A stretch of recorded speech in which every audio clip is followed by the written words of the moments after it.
Buenos días, tardes o noches jóvenes, según sea la hora en que me estén escuchando. Mediante este video retomaremos las clases que habíamos interrumpido debido a las vacaciones decretadas por el ministerio.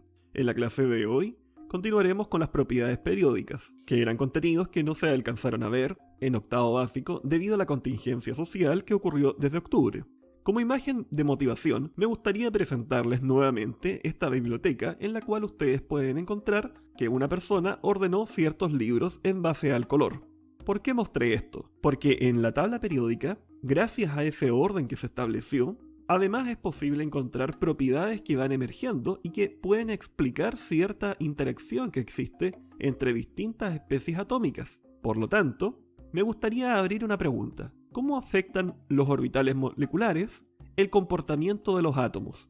En la clase pasada vimos lo que era un orbital molecular, una región donde tenemos mayor probabilidad de encontrar un electrón. La definición que se utiliza en la ciencia de los laboratorios es un poco más compleja, pero como una aproximación primera podemos entenderlo de esta forma. Claramente no podemos nosotros tener un diálogo en estos momentos porque la clase va a ser vista por ustedes en distintos momentos. Sin embargo, quiero que esta pregunta ustedes logren responderla a lo largo de la clase. Como activación de conocimientos previos, quiero que haya una idea que quede muy clara. El modelo de Dalton, de Thomson, de Rutherford, de Bohr y de Schrödinger, o también conocido este último como el modelo del orbital molecular, no significa que uno superó al anterior, sino que puede explicar elementos que previamente no podían ser explicados debido a que o bien no existía evidencia sobre eso, o bien no existían métodos para poder medirlos. Tienen que pensar que en la época de Dalton, estamos hablando de ir a un caballero que tenía unos frasquitos con colores. En cambio, en la época de Schrödinger, ya había un conocimiento muchísimo más grande de mecánica cuántica. Hay un salto de casi 220 años. El objetivo de esta clase es que ustedes logren identificar la organización periódica mediante diferentes propiedades atómicas que surgen del orbital molecular para explicar la tendencia de los átomos a formar moléculas. Es decir, el mismo objetivo que habíamos visto anteriormente. Sin embargo, ahora vamos a ir un poco más en profundidad. Por lo tanto, si tienen dudas, recuerden que está el video anterior, o me pueden escribir. Uno de ustedes me escribió si podíamos hacer ejercicios porque no les quedaba claro. Y yo dije, bueno, podríamos hacer lo siguiente, que esta clase sea un poco más explicativa. Miren,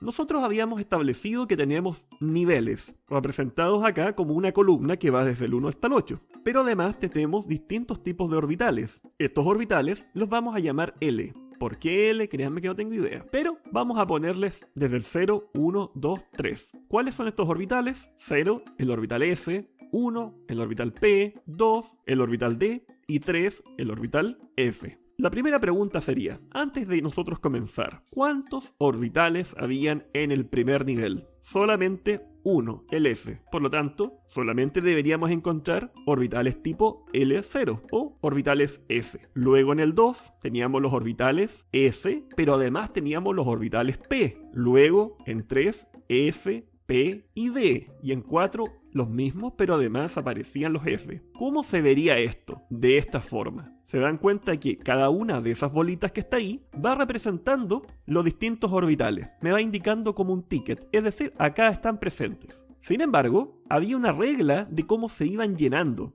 ¿Se acuerdan? Que se iban llenando en forma diagonal.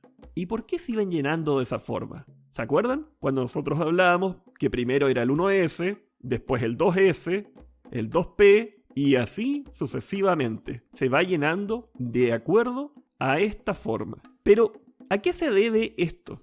Bueno, nosotros vamos a explicar esto en base a las energías. La energía entendámoslo como la capacidad de realizar un trabajo o moverse, ¿ya?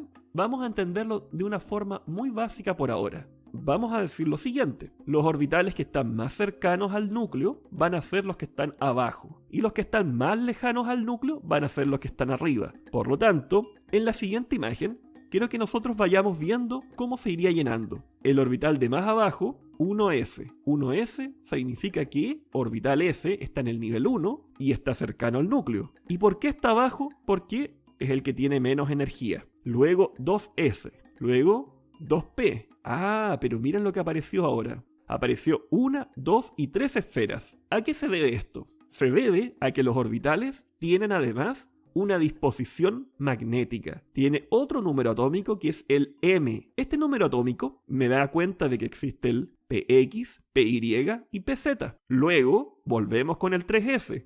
¿Cuántos hay de los S? 1. Y si se fijan bien, cada vez que hay un S, hay uno no solamente. Ahora, cuando nosotros continuemos, nos vamos a ir dando cuenta que van a aparecer eventualmente los orbitales D. Y son 5. Nosotros habíamos visto que eran 5. Lo dimos muy a la rápida porque quizás ustedes pudieron haberse impresionado por las formas que tenían, que a veces son un poco rocambolescas, por así decirlo. Pero lo importante es que hay 5 tipos de orbitales D. Luego volvemos con los P y llegamos a los S. Y así sucesivamente vamos llenando todo esto. Por lo tanto, lo que yo quiero que ustedes saquen como conclusión de esto es un principio que tiene que ver con que se va llenando primero el orbital de menor energía. Se van construyendo estas configuraciones electrónicas de acuerdo a la menor energía. Por lo tanto, nosotros podemos decir, por ejemplo, que el orbital 3D tiene mayor energía que el 4S y menor que el 4P. Por lo tanto, queda entre medio. Y esa es la razón que dio origen a que se pudiese llegar a lo que está en el lado derecho de ustedes. Esa es la explicación. Obviamente detrás de esto existió cálculos teóricos, datos experimentales, evidencia empírica del comportamiento de los átomos y moléculas durante mucho tiempo. Pero esta es una buena forma para que nosotros vayamos integrando lo que ya conocemos. Me gustaría que ahora viéramos dónde es que están presentes estos niveles, porque los niveles no quedarían como uno se los imagina. El 1S, fíjense bien, pero el 2 es un poco más ancho, la barra de energía. ¿Qué pasaría ahora con, por ejemplo, estos orbitales 3D? ¿Se dan cuenta que ahora quedarían separados? ¿Qué pasaría ahora con el nivel 4? Ahora sí que estamos frente a algo extraño, porque comienzan a aparecer los orbitales F. ¿Se dan cuenta que están bastante separados? Luego lo mismo con el 5 y así sucesivamente. Si nosotros comenzáramos a llenar cada una de estas esferas con distintos electrones, miren, hay un número atómico que se llama S, de spin, de giro. ¿Se acuerdan ustedes de ese juguete que vendían, el spinner? Que era una cosita que uno ponía en su mano y comenzaba a girar. Ya, esa cosa es lo que nosotros vamos a comenzar a decir de alguna forma que el electrón tiene un giro. Hay toda una forma muy compleja de explicar esto, pero lo que nosotros queremos entender es que los electrones tienden a aparearse cuando giran en sentido horario y cuando giran en sentido antihorario. En cada una de estas distintas esferas va a estar presente un par. Por lo tanto, ¿qué podríamos decir de abajo? Podríamos decir que en el nivel 1, en el orbital S, el spin es hacia arriba. ¿Se dan cuenta? Ahí tenemos los distintos números. Ahora, ¿qué pasaría con el siguiente? Dentro de todas las posibilidades, ¿dónde se colocaría el siguiente electrón? Tendría que complementar de alguna manera este átomo. ¿Podría colocarse, qué sé yo, en el 5S? No, porque se requeriría demasiada energía para poder mantenerlo en esa posición. Sin embargo, es mucho más fácil que se coloque en el nivel de menor energía, el que está más abajito, o sea, el 1S. Ah, pero hay un problema, ya está ocupado. ¿Qué hacemos entonces con el siguiente? Hacia abajo.